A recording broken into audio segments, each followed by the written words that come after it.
Played gritty, tough, physical, energetic. I was really proud of the way we start. I think that was one thing we want to improve on from last year was just having a quick start. And I mean, you have a guy like Puka, you give the ball to, and that's what he does. So, you know, he really set the tone for us, the offensive line, the tight ends up front. And so I'm really proud of the way they played. I feel like we kept that edge the rest of the game and, you know, kept the lows to a minimum. Take me through what you guys did to make sure you were ready through that whole delay when you waited. That's hard to prepare for. Yeah. But you guys are veterans. Yeah, I mean, we didn't stress too much. We didn't press ourselves to need to stay, fired up and ready to go. But we understood the situation. The staff, the medical staff was good about keeping us updated and letting us know that we'd have some time. So, I mean, we all just kind of lay back, relax a little bit, watch some college football was going on, just kind of stay tied into the game, and we just want to make sure we stayed loose and relaxed. And then when we got the 20-minute heads up, we just locked right back in, did our thing, and went out and played. Was there any concern, like, oh, we're going to be rusty? No. I mean, we talked about the weather beforehand, the potential of a lightning delay. We had them, in 2019 against Utah, didn't respond well. UAB didn't respond well. And so we knew what we had to do. And again, just speaking to the maturity of our guys, we just kind of put it past us, just let it be what it was, and just went out, took care of business. Jaren, you completed pass today for 12 different players. Oh, wow.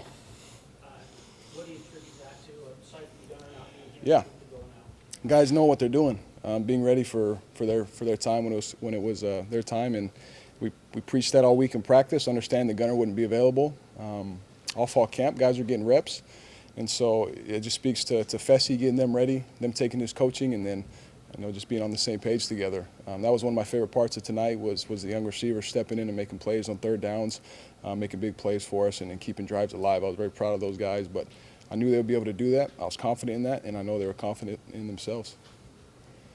Jaren, you touched on the fast start, how that was for you guys. Yeah. What was it? I mean, can you just elaborate for me a little bit, like what was it about this game in particular where you guys came out with so much energy? I know Puka's iron, or you guys maybe his production held, Yeah. or was there something else? Or No, we're excited to play? Yeah, we're very excited to play, very excited to be out here. Just a lot of talk about all the stuff going against us, the weather and some other things. I think it fired us up and got us, really going and energized. But then when you make plays, you just build off of that. And so we did a good job of making plays quick. We pushed the tempo, kept the defense out of the loop. They were getting flustered. They couldn't get lined up quick enough, and so we just kept using that against them. Just going with our basic stuff that we do every day in practice, and just kind of rolled through it the first half. Jaren, 2019, first start, USF taken out, you were knocked out of that game. Made a lot of progress since then. Kind of give us your perspective on the initial start to where you're at now. Yeah. It feels to get a dub. Yeah.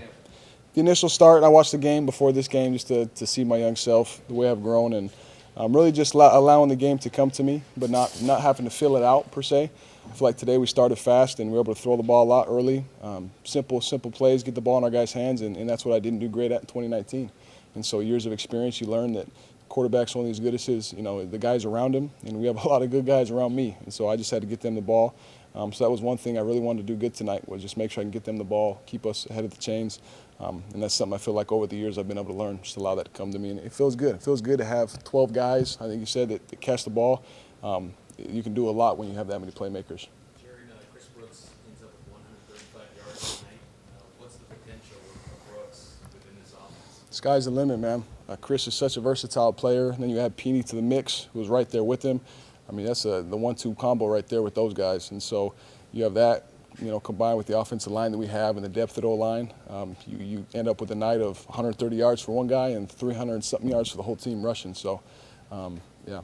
What's kind of with Baylor coming up, where do you think this offense needs to make the biggest jump that you see from tonight and next week? Yeah, we got to take advantage in the red zone. I had an errant throw and a bad read. It cost us a potential 7 points there.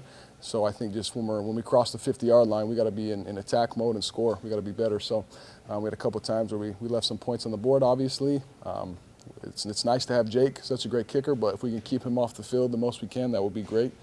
Score as many touchdowns as we can. So I think that's one thing we got to focus on. Jaren, what's kind of the mood of the team? Both you and Kalani have noted some of the mistakes and miscues. Look on the scoreboard and see if you can point out any celebratory, or you guys feel like Yeah, college football is so hard to win.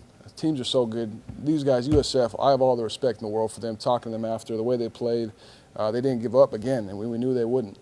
So many studs in that team, guys that I highly respect and have played against for years. I met a handful that were still there, and we talked about that. So to get a win in college football, you're gonna cherish that. So we're definitely gonna celebrate that. We're not gonna be down because we didn't score X amount of points more than we did. We're gonna be grateful and humble for the opportunity to win a game, but then obviously, realize that there's some things we can fix, and we'll see that on the plane tonight when we watch film. Is there any added satisfaction with this win, knowing the challenges of playing two time zones away and the 2-hour delay or whatever it was? Yeah, I think so. It just speaks to our coaches, their understanding of how to prepare us, our strength staff, medical staff, our psychologists. They all prepped us for the weather very well, and to a point where we didn't have to think about it. So I tip my hat off to them for preparing us the right way. It's something we didn't do in 2019, and so it is it's a reassurance to us that we have coaches around us and medical staff around us that know how to put us at our best. Thanks, Jaren. Thank you.